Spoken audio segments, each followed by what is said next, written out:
Hello everyone, welcome to my YouTube channel. तो determinant के application के रूप में आज मैं आपके पास लाया हूँ एरिया ऑफ ट्रायंगल। तो प्रीवियस वीडियोस में हमने डिटरमिनेंट का इंट्रोडक्शन और उसकी कुछ प्रॉपर्टीज़ पढ़ ली हैं, और आज जो वीडियो आपके पास है वो हम कह सकते हैं आपके पास कि उसके एप्लीकेशन के रूप में हमने आपके पास एरिया ऑफ ट्रायंगल को पढ़ना है। ठीक, तो एरिया ऑफ ट्रायंगल को देखें आपके पास। तो एरिया ऑफ ट्रायंगल हम इससे पहले भी पढ़ चुके हैं। तो 10th में हमने पढ़ा था कि अगर किसी ट्रायंगल के तीन आपके पास जो शीट्स यानी वर्टिसेस हैं वो हमको गिवन हो तो एरिया ऑफ ट्रायंगल क्या होता है, किस प्रकार से देखें। मैंने कहा आपके पास ये ट्रायंगल आपके पास देखें ए बी और सी। इस ट्रायंगल के आपके पास वर्टिसेस हैं ए बी एंड सी, जो आपके पास कोऑर्डिनेट के रूप में मैंने कहा x1 y1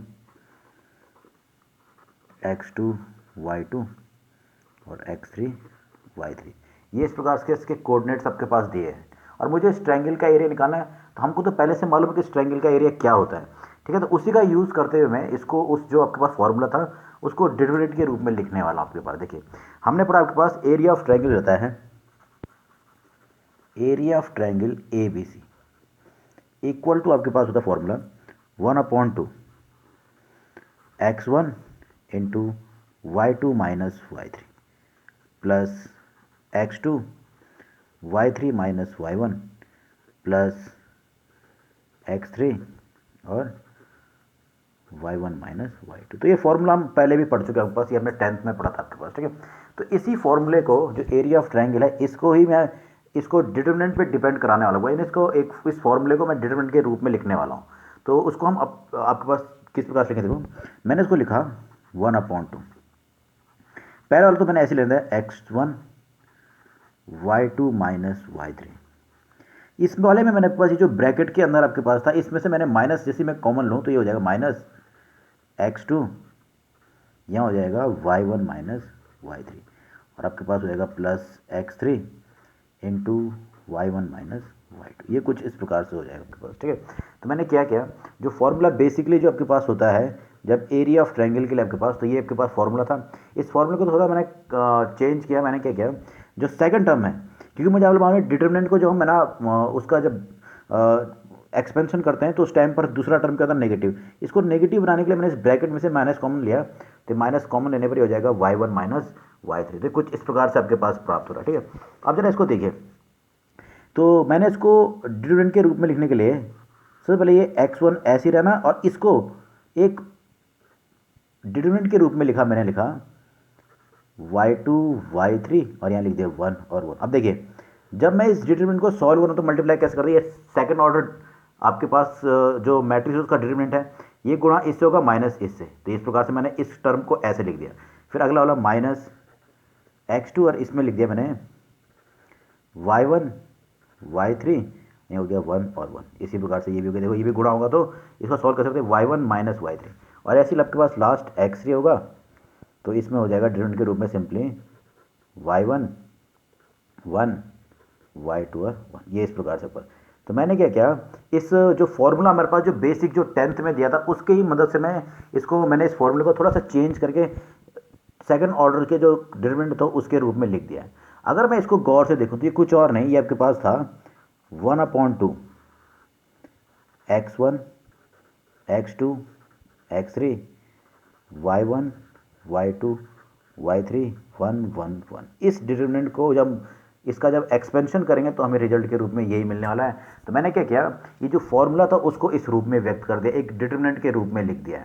ठीक है, तो ये इस प्रकार से आपके पास है। देखिए, अगर आपके पास किसी ट्रायंगल के वर्टिसेस मिले हों आपके पास x1 y1 x2 y2 x3 y3, तो मैं इसको ऐसे लिखूंगा x1 y1 1 x2 y2 1 x3 y3 1। पर क्योंकि एनसीईआरटी बुक में थोड़ा सा आपके पास चेंज है, तो मैं क्या कर रहा हूँ, इसमें आपके पास रो और कॉलम को आपस में इंटरचेंज कर देता हूँ। और आपने कब पढ़ा है आपके पास कि आपके पास जब भी इंटरचेंज होता है तो डिटरमिनेंट की वैल्यू में कोई भी आपके पास प्रभाव नहीं पड़ता। ये उसकी प्रॉपर्टी है कि उसकी जो प्रॉपर्टी है वो सेम रहेगी अगर हम रो और कॉलम को आपस में इंटरचेंज कर देते। ये हो जाएगा एरिया ऑफ ट्रायंगल का फॉर्मूला इस केस में हो जाएगा। देखो, area of triangle equal to हो जाएगा 1/2। अगर वर्टिसेस है x1 y1 x2 y2 x3 y3, तो हो जाएगा x1, देखो फर्स्ट कॉलम फर्स्ट रो बन जाएगा y1 1, ऐसे ही x2 y2 1 और x3 y3 और 1। तो इस प्रकार से मुझे ये प्राप्त हो गया आपके पास एरिया ऑफ ट्रायंगल। किस पे बेस है आधारित आपके पास, किस पे, ए आपके पास डिटरमिनेंट पे आधारित। अगर आपके पास एरिया निकालना है ट्रायंगल का जिसका आपके पास वर्टिसेस दे दी जाए, तो उस टाइम पर उसका एरिया कैसे निकालेंगे, 1/2 और डिटरमिनेंट बना दिया जाएगा x1 y1 1, x2 y2 1, x3 y3 और 1। तो इसका अब हम यूज़ करते हैं, मैं आपको कुछ एग्जाम्पल कराता हूँ। देखिए, तो एग्जाम्पल में देखिए आपके पास आपको उस ट्रायंगल का एरिया निकालना है। Find area of triangle whose vertices are, ये वर्टिसेस दिए हैं, तो इस ट्रायंगल का एरिया में ज्ञात करना है। ठीक है, तो देखो एक बार सॉल्यूशन किस प्रकार से होगा। तो मैंने मान लिया आपके पास वर्टिसेस ऑफ गिवन ट्रायंगल,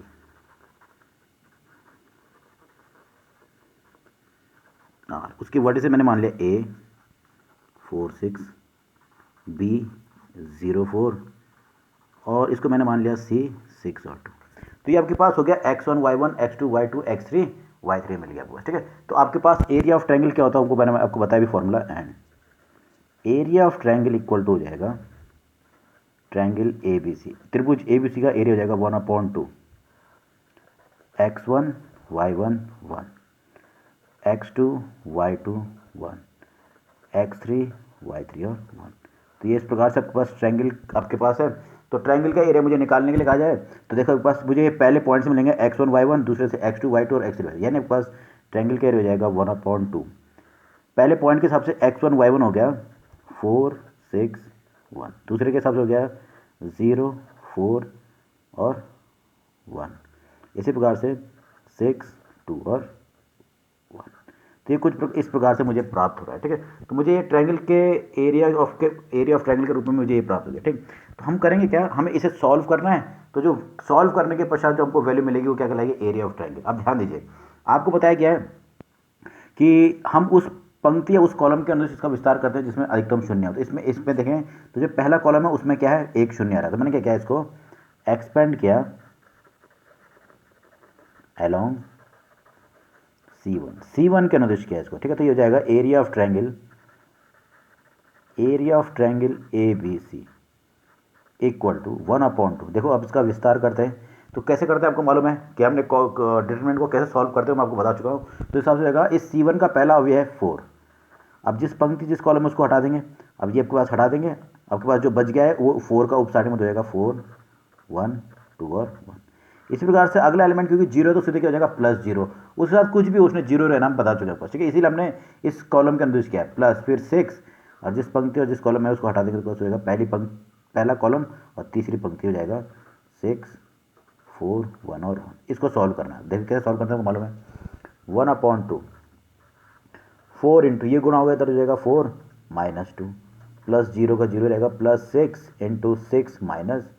तो आपके पास हो रहा है देखिए 1/2, ये माइनस होगा 4 से, तो 4 - 2 हो गया 2 और 2 से मल्टीप्लाई करना है आपके पास 4 से, तो हो जाएगा आपके पास 8 प्लस 0। इसी प्रकार से 6 - 2 भी कर रहे हैं, 6 - 4 कर रहे हो तो ये भी 2 और 2 से मल्टीप्लाई कर दो 12।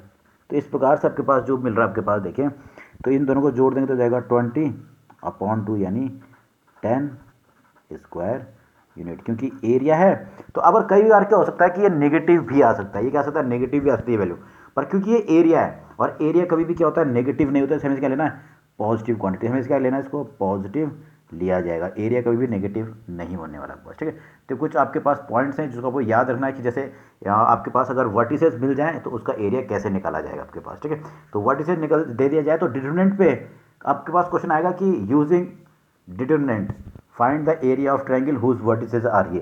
तो आपके पास इस फॉर्मूले के द्वारा आप क्या करेंगे, उसको सॉल्व करने वाला आपके पास। ठीक, अब क्योंकि हम आपके पास पढ़ चुके हैं एरिया ऑफ ट्रायंगल, तो याद हो आपके पास, तो 10th में भी हमने एरिया ऑफ ट्रायंगल के साथ पढ़ा था आपके पास कोलिनियर पॉइंट्स यानी संरेख बिंदु। तो संरेख बिंदु मतलब जो एक ही आपके पास रेखा पे स्थित बिंदु होते हैं। ठीक है, तो इसका कॉन्सेप्ट हमने 10th में पढ़ा, यहाँ पर भी कुछ ऐसे आपके पास देखो कि पॉइंट्स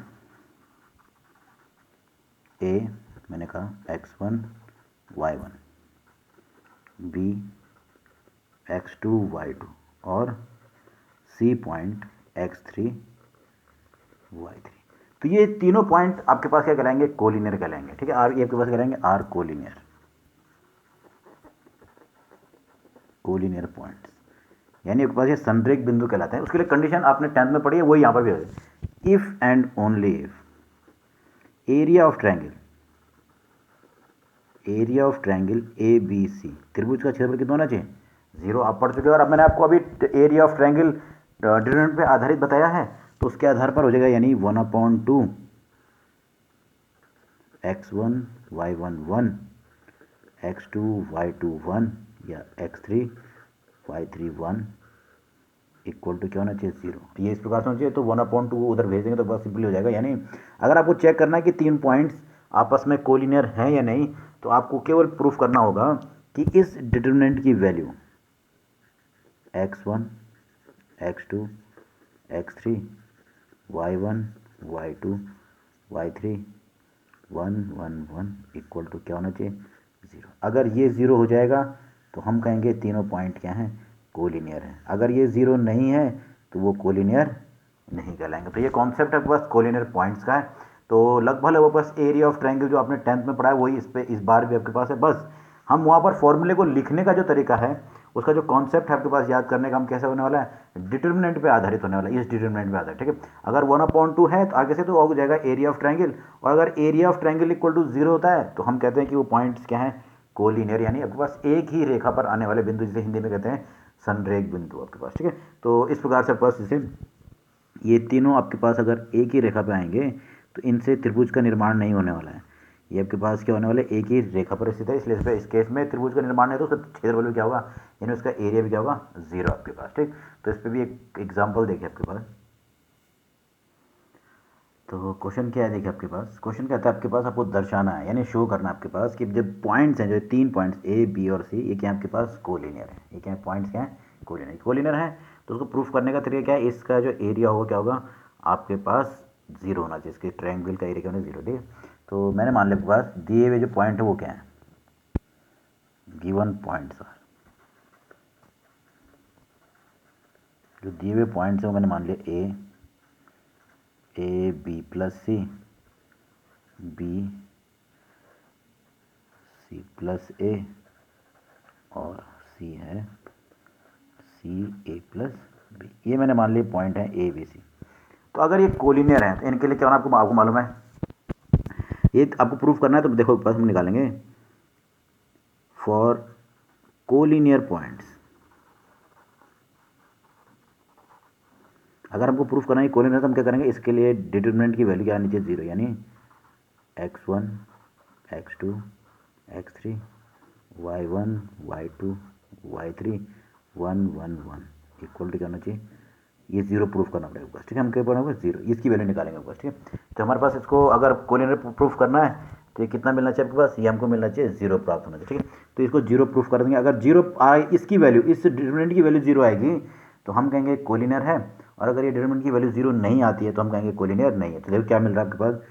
पहले पॉइंट के हिसाब से मिल रहा है x1 y1 और 1, वो हो जाएगा a b प्लस सी 1, ऐसे ही b c plus A 1 c a plus B 1। ये कुछ इस प्रकार से। ठीक है, तो कुछ इस प्रकार से मैंने डिटरमिनेंट की वैल्यू को, जो x1 y1 और x1 y1 x2 y2 x3 y3 के इन पॉइंट्स के हिसाब से ये रख दिया आपके पास। तो मुझे प्रूफ करना पड़ेगा कि इस डिटरमिनेंट की वैल्यू क्या है? 0। अगर ये डिटरमिनेंट की वैल्यू 0 होगी तो मैं कहूँगा आपके पास क्या है कि आपके पास ये जो पॉइंट्स हैं ये क्या है? कोलिनियर है। अब इसको करने के तरीके आगे 2 है। देखिए किस प्रकार से आप इसमें 1 0 0 बनाने की कोशिश कीजिए, एक तरीका तो ये होने वाला है। ठीक, या फिर आप इसको सीधे सॉल्व भी कर सकते हो, किसी भी पंक्ति किसी भी कॉलम के अनुसार। आप जब सॉल्व करोगे तो अपने आप ही क्या जाएगा? 0 0। पर क्योंकि प्रॉपर्टीज हमने पढ़ ली है तो मैं प्रॉपर्टीज का यूज़ करते मैं आपको बता रहा हूँ। देखो किस प्रकार से, तो मैंने क्या किया, इसमें प्रॉपर्टी अप्लाई किया कि मैंने कहा आपके पास C1 के एलिमेंट्स में, C1 में C2 के एलिमेंट को जोड़ दिया। मतलब पहले जो कॉलम के जो एलिमेंट्स हैं 3, इनमें C2 के जो करस्पॉन्डिंग एलिमेंट्स हैं उनको ऐड अप करना है आपके पास। तो कैसे होगा? देखो ये हो जाएगा, डिटरमिनेंट हो जाएगा सिंपली इसके साथ ये जुड़ जाएगा तो हो जाएगा a प्लस बी प्लस सी। ऐसी कुछ यहाँ पर भी होगा, यहाँ भी हो जाएगा a plus B plus C, यहाँ पर भी हो जाएगा a plus B plus C, और यहाँ रह जाएगा b plus C, c plus a plus B 1 1 और 1। ये कुछ इस प्रकार से। फिर हमने प्रॉपर्टी, ये मैंने प्रॉपर्टी अप्लाई की, तो आपको मालूम है कि प्रॉपर्टी के दौरान होता है कि अगर ऐसी प्रॉपर्टी कोई अप्लाई करते हो तो आपके पास उस टाइम पर जो डिटरमिनेंट की वैल्यू है वो अनचेंज रहती है, उसमें कोई भी परिवर्तन नहीं होता। तो मैंने अप्लाई कर दिया तो इसमें इसकी वैल्यू में कोई चेंज नहीं होगा, मतलब इस डिटरमिनेंट की वैल्यू यही रुक गई आपके पास, ठीक है। तो इस प्रकार से, ठीक। फिर हमने पढ़ा था आपके पास अगर किसी पंक्ति या किसी कॉलम में कुछ कॉमन आपके पास फैक्टर है तो हम उसके कर सकते हैं उस डिटरमिनेंट से बाहर रह सकते हैं। मैंने क्या देखो, टेकिंग जो फर्स्ट कॉलम है इसमें a plus B plus C common है, कॉमन आउट फ्रॉम C1। पहले कॉलम से जैसे मैंने कॉमन लिया तो आपके पास बच जाएगा a plus B plus C, और यहाँ रह गया 1 1 1 b प्लस सी, सी प्लस ए प्लस बी, 1 1 और 1। अब देखें तो जो C1 और C3 है वो क्या है, आइडेंटिकल है। और जब भी आइडेंटिकल होता है तो आपके पास उसकी वैल्यू क्या होती है, उस डिटरमिनेंट की वैल्यू क्या होती है, 0, as C1 and C2 are identical. So value of determinant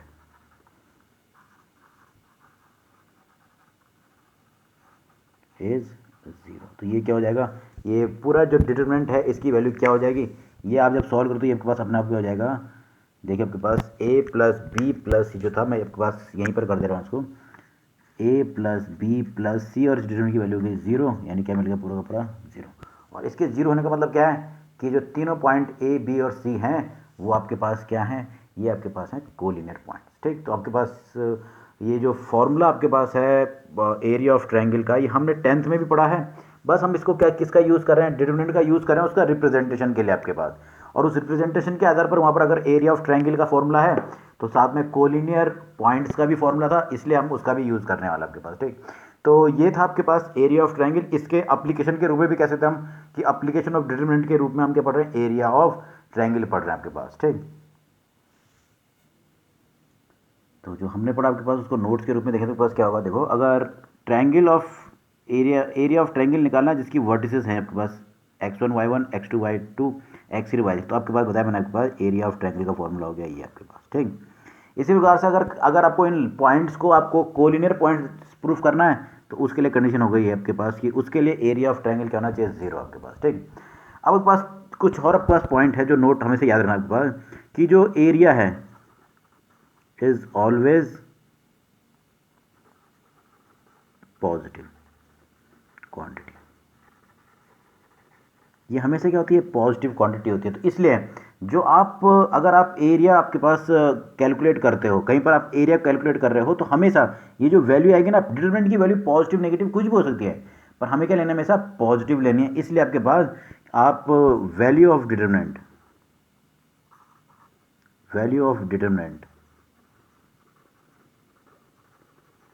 is always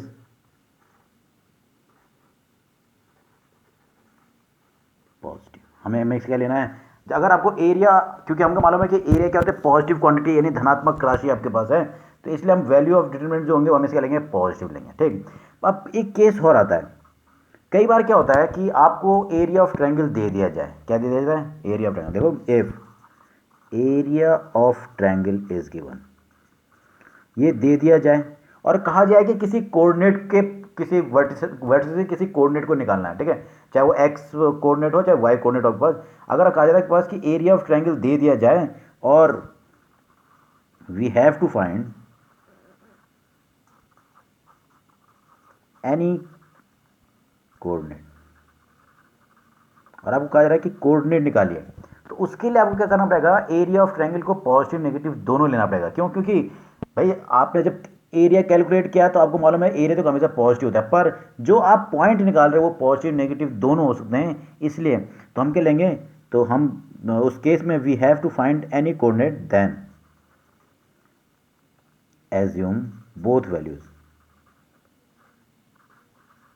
both यानी positive and negative, both values of determinant के जो एरिया है ना, एरिया की दोनों वैल्यू लेने के हम आपके पास, मैंने कह दिया एरिया 15 है तो केवल क्या पता पॉजिटिव आया होगा तो 15 रहा होगा, क्या पता नेगेटिव आ रहा होगा तब भी हमने 15 ही लेना है एरिया। इसलिए हम क्या लेंगे, हम उस टाइम पर एरिया की दोनों ही वैल्यू लेंगे, पॉजिटिव लेंगे और नेगेटिव भी लेने वाले, क्योंकि मैं इन पर तो बता चुका हूँ आपको। ये अब मैं बता रहा हूँ आपके पास इस पर कुछ एक फोर्थ वाले टॉपिक पर एक एग्जाम्पल आपके पास देखें।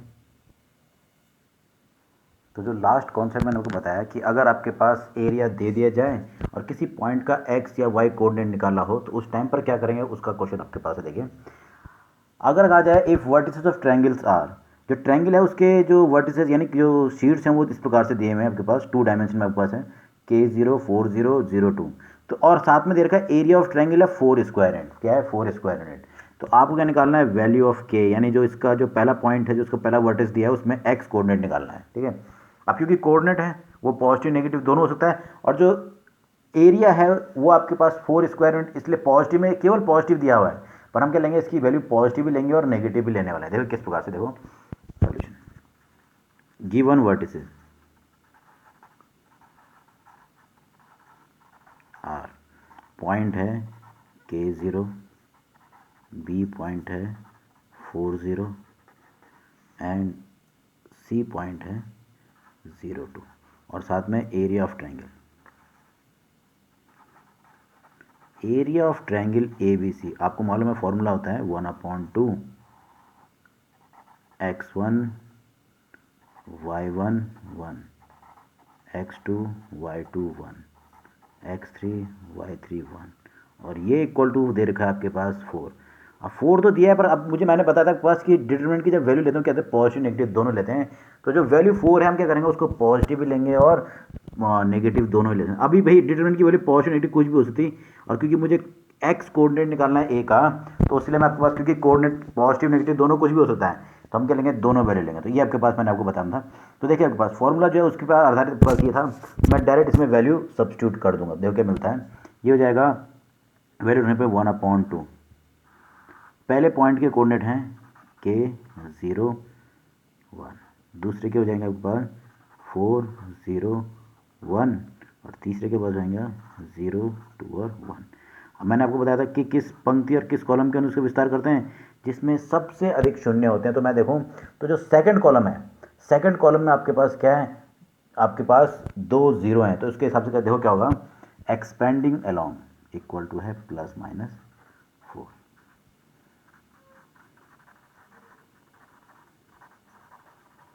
अलोंग C2, C क्या 2 के अनुसार, तो ये हो जाएगा 1/2। देखिए भाई इसकी पोजीशन के हिसाब से आगे से आना था माइनस, पर क्योंकि वो 0 है तो 0 रहेगा, फिर इसकी पोजीशन में आना था +0, क्योंकि पोजीशन आपको बात मालूम है कि पहली पंक्ति और दूसरे कॉलम में तो 1 + 2 हो गया 3, तो आपके पास ऑड नंबर तो नेगेटिव। ठीक है, इस प्रकार से बस प्लस आया, फिर इसमें आना -2, और वही जिस पंक्ति है जिस कॉलम में उसको छोड़ देंगे बस।